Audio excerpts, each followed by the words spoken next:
Hello दोस्तों, मैं विकास कुमार आपका स्वागत करता हूं आपका अपना चैनल विकास इंस्टीट्यूट में।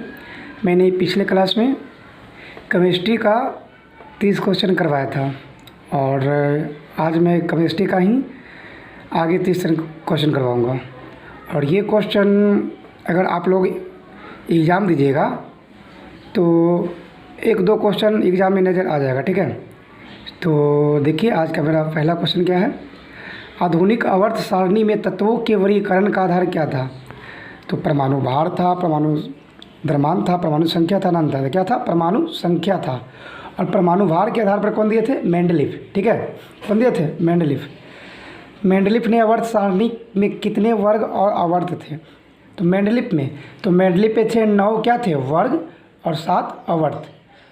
और यही बोला जाता है कि मोसले के अनुसार तो बस ये है ना 9, यानी कि वर्ग 18 हो जाता, आवर्त 7 ही रहता, यानी कि आवर्त सेम रहता और वर्ग ये वर्ग दुगुना हो जाएगा किसमें मोसले के आवर्त सारणी में। यानी मेंडलीफ के अनुसार वर्ग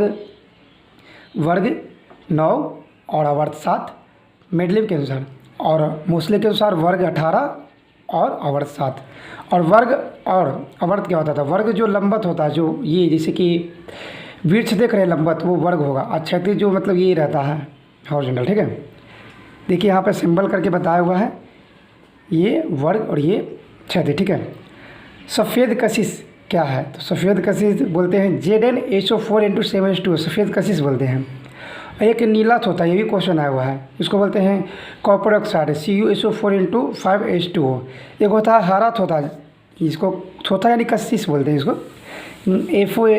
FeSO4 × 7H2O, ठीक है। यानी सफ़ेद शीशा कौन है? जिंक सल्फेट, यानी ZnSO4 × 7H2O। और बोल देगा नीला थोथा तो CuSO4 × 5H2O, और हरा थोथा तो ये लिखा हुआ, ठीक है।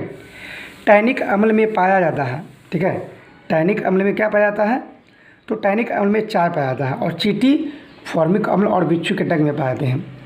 मक्खन ब्यूटेरिक अम्ल में, और गाजर, सेब, आलू, केला में सब में मैलिक अम्ल पाया जाता है। क्या पाया जाता है? मैलिक अम्ल पाया जाता है। संतृप्त हाइड्रोकार्बन का समान सूत्र क्या होता है? तो संतृप्त हाइड्रोकार्बन का समान सूत्र क्या होता है? Alkene CnH2n+2। तो देखिए इसमें आता है ना 3 आता है, एल्केन, एल्कीन, एल्काइन। तो एल्केन CnH2n+2 हो जाएगा, एल्कीन में 2 घटा देंगे, और एल्काइन में ये 2 हट जाएगा, और एल्काइन में 2 घटाते हैं, यानी CnH2n+2 alkene, CnH2n alkene, alkane था एल्कीन, और ये एल्काइन में -2, ठीक है। और ये जो एल्केन है ना, संतृप्त हाइड्रोकार्बन जिसको बोलते हैं सेचुरेटेड, ठीक है। और एल्कीन और एल्काइन अनसेचुरेटेड है, यानी असंतृप्त हाइड्रोकार्बन, ठीक है। उसके बाद मेरा अगला देखिए, मार्शल अम्ल के नाम से किसे जाना जाता है? तो H2O8 को बोलते हैं मार्शल अम्ल, ठीक है। और H2SO4 को आपको पता है रसायनों का राजा बोलते हैं, यानी मूल रसायन इसको बोलते हैं सल्फ्यूरिक अम्ल। और H2SO5 को बोलते हैं केरो अम्ल, ठीक है, केरो अम्ल। मिट्टी के तेल का संगठन होता है, तो मिट्टी का तेल का संगठन होता है C10 और C15 में, ठीक है। और C1 C4 में गैस का होता है, C5 C11 में पेट्रोल का होता है, और C8 C12 में नेपथॉन का होता है, ठीक है। तो बोला मिट्टी का तेल का, तो 10-15 गैस थोड़ा याद, ये पेट्रोल याद कर लीजिएगा, 5 का दुगुना 1 अधिक, दुगुना से 1 अधिक 5-11। सेल में एनोड के रूप में किसका प्रयोग होता है? तो कार्बन का। जानते हैं एनोड पर धन आवेश और कैथोड पर ऋण आवेश। जस्ते पर कैथोड होता है, मैग्नीशियम ऑक्साइड पर निर्ध्रुवन होता है। देखिए एक होता है ल्यूकेमिया के उपचार किसका उपयोग के लिए होता है? तो ल्यूकेमिया का उपचार होता है P32 के लिए, और F59 के लिए रक्तकाल का पता लगाना, यानी एनीमिया की कमी से होता है F59। C होता है कैंसर को इलाज के लिए होता है, C60 का प्रयोग। और I131 होता है कैंसर, ब्रेन ट्यूमर, थायराइड ग्रंथि में, ठीक है, जिसका विकार का पता लगाने के लिए होता है इसका प्रयोग। उसके बाद देखिए अगला क्वेश्चन क्या है। पाचन, उत्सर्जन एवं तंत्रिका का तंत्र को कार्यों में सहायता करता है। किस तंत्र में? जैसे पाचन, उत्सर्जन एवं तंत्रिका तंत्र के कार्यों में सहायता कौन करते हैं? तो सोडियम करते हैं, जिसकी परमाणु संख्या 11 और परमाणु भार 23 होता है। और लोहा जो है आरबीसी के निर्माण में होता है, नहीं आरबीसी क्या, लाल रक्त कणिका है। इसका जीवन काल क्या कितना होता है पता है, 20 से 120 दिन। और सफ़ेद का होता है कितना, 3 से 4 दिन। और पोटेशियम होता है कोशिकीय संवहन में जैविक क्रियाओं का नियंत्रण करता है। कैल्शियम होता है जो हड्डियों एवं दांतों के निर्माण में सहायक होता है। ठीक है, निम्न में सबसे कम ऊष्मीय मान किसका होता है, तो बायोगैस का होता है। ठीक है, तो बायोगैस का सबसे कम होता है कितना, 35 से 40। बाकी सबसे अधिक होता है हाइड्रोजन का 150। उसके बाद होता है किसका, एलपीजी का।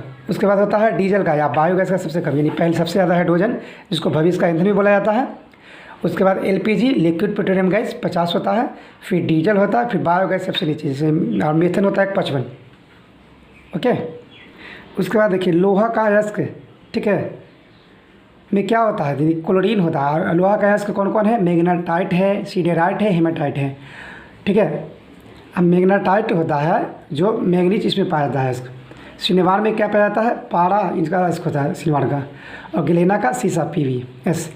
सबसे अधिक क्रियाशील धातु क्या है, तो आपको पता होगा कि सबसे अधिक क्रियाशील धातु बोल रहा है, धातु नहीं। अगर धातु बोलता ना तो ये क्या हो जाता है, फ्लोरीन हो जाता है। ठीक है, मगर यहाँ धातु बोल रहा है तो धातु क्या हो जाएगा, CgM। और न्यूनतम आयनम भी वाला ये है, फ्लोरीन क्या है, सबसे अधिक क्रियाशील होता है। ठीक है, और हीलियम क्या है, अधिकतम आयन विभव वाला तत्व है।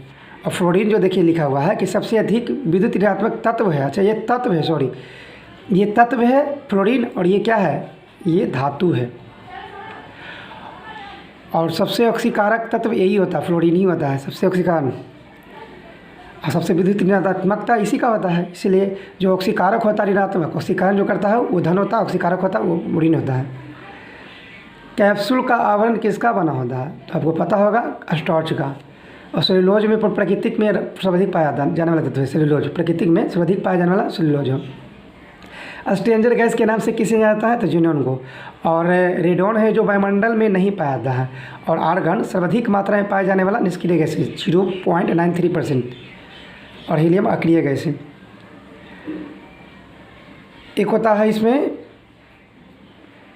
CO60 गैस का प्रयोग। तो आप जानते हैं कि कैंसर के इलाज में होता है। और भूकंप जो होता है ना, भूकंप का सूचक रेडॉन गैस ही होता है। ठीक है, जो भूकंप का सूचक होता है उसका पता चलता है, रेडॉन गैस से पता चल जाता है। ठीक है, तो ओके फ्रेंड्स, आज के लिए इतना ही। फिर मैं अगले दिन फिजिक्स का मैं इंपॉर्टेंस क्वेश्चन लेकर आऊँगा। अगर मेरा वीडियो आप लोग को अच्छी लगी हो तो लाइक कीजिए, सब्सक्राइब कीजिए। ओके फ्रेंड्स, धन्यवाद।